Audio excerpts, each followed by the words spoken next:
watching your house burn away. God, the stuff that California deals with, like, there's no way that I would live there. And these guys, whew, they deserve it all. First responders, incredible people. No water in the fire hydrants. Well, it's very sad because I've been trying to get Gavin Newsom to allow water to come. You'd have tremendous water up there. They send it out to the Pacific because they're trying to protect a tiny little fish, which is in other areas, by the way, called the smelt. And for the sake of the smelt, they have no water. They had no water in the fire hydrants today in Los Angeles. It was a terrible thing. And we're going to get that done. It's going to finally be done. I got it done from the federal side. And he didn't want to sign it, but it's not going to happen again like that. There's no reason. Can you imagine? You have farmers that don't have any water in California. They have plenty of water. They don't have a drought. They send it out to the Pacific, and it's crazy. So this is insane. What's happening in California is a true tragedy. If those people leave, you're going to lose half your tax base of California. This is a true tragedy, and it's a mistake of the governor, and you could say the administration. Incompetent governor. They don't have any water. They didn't have water in the fire hydrants. Yeah. So what's happened is a tragedy, and the governor has not done a good job. This is so bad. And I'm very close to North Carolina, so I still feel for those people. They still have so many homeless, so much going on. Not making light of what's happening here, but our government is just dropping the ball, man. There's some disaster. You know, you got to admit, there's disasters nobody's going to be prepared for. North Carolina was not. How could they have been, you know? Who would have thought a hurricane coming through North Carolina? No, this is a different scenario. They have these problems all the time. That's insane. That is... Why is that even a thing? Now, actor and Academy Award-winning director Mel Gibson, an old friend, a Malibu resident who tragically just lost his home. Well, this is one of many. I mean, many people up there lost their house. Now, granted, most of the people up there can afford to rebuild. And I'll bring it up again. North Carolina, not so much. Those people are still pretty devastated. But not making one horrible situations that our administration dropped the ball. Is his family okay? I instantly thought of you. He said he thought you were okay. And I'm glad you got out. I'm glad your family is safe. But tell us what it was like to be on Rogan's podcast when I guess you learned that your home had been lost. I didn't learn it was lost. I knew the neighborhood was on fire, then I was in the path. So I was a little tense while I talked to Joe, but he's a guy that can put you at your ease fairly well. So not much. A few necessary things. You know, my son I said, just go and grab this and this and this. And he grabbed like 3 things and took off. And then, you know, those are okay. Stuff like passports and a couple of papers and stuff like that. But by and large, everything was just, it looked, when I got there the other day, I went up there yesterday, it looked like Dresden, you know, after Bomber Harris got through with it. Yeah. Mel, so nothing left. For those of us watching this from afar, try to convey to us the feeling of seeing your home, your neighbors' homes, and the community there at such a loss. Okay, you're not going to be able to. He can't convey it. I grew up in Florida. After Hurricane Andrew was enough, we got out and left, but I can't sit here and tell somebody what it was like to go through Andrew. I just know that I would want, and I would hope that nobody would have to go through something like that, but these people do. And unfortunately, if you choose to live here, just like I chose to live in Florida, that's something you deal with. Don't live there anymore. I count my blessings, you know, no matter what. These are things. And they may or may not be replaceable, but they're only things. And we're still here. And I just kind of look at it as almost in a weird kind of way, a purification but some people were asleep on the job, mainly our leaders there. Apparently, the residents in Corral Canyon caught an arsonist up there.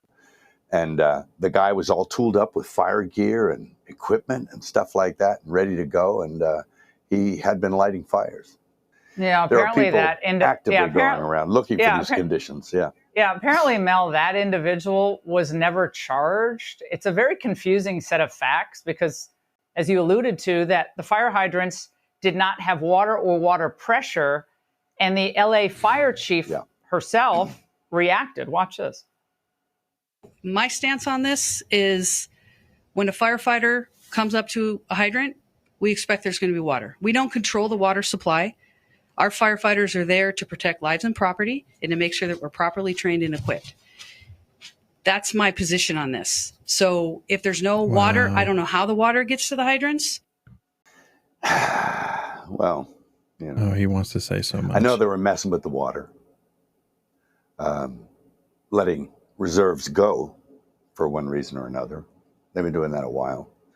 California has a lot of problems that sort of baffle the mind as far as Amen.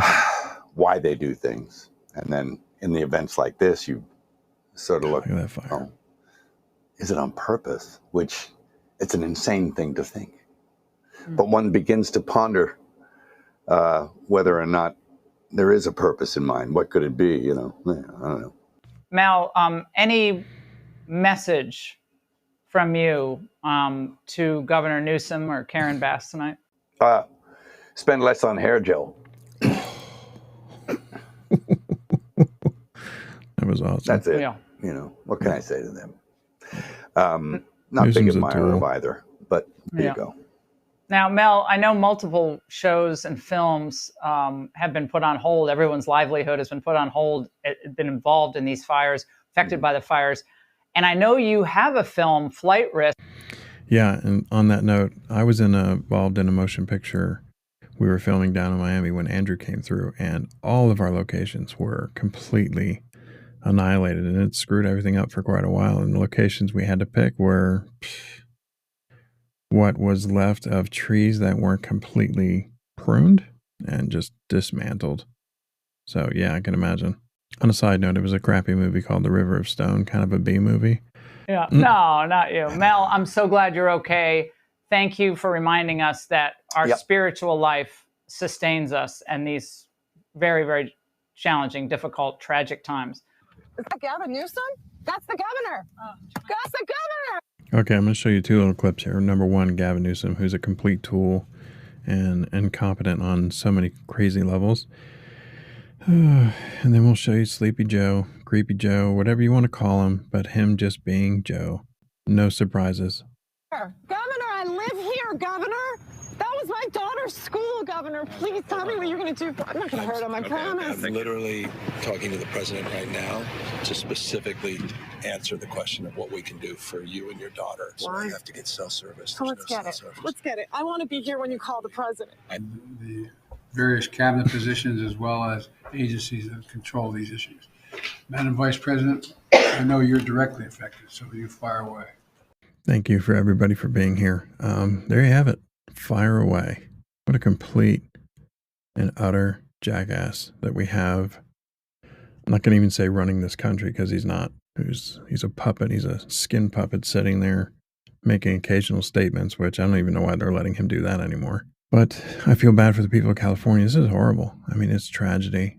Mel Gibson, I left that in there. There's many stars that are losing their homes, but I'm very thankful for Trump. And January 20th, maybe we can get some people in there that would actually give a flipping crap about citizens of the United States and the water situation over a fish. Listen, anytime, I know there's a lot of people out there that love, tree huggers and all this other stuff, but you put a fish before a life of a human being, it's just wrong and weird.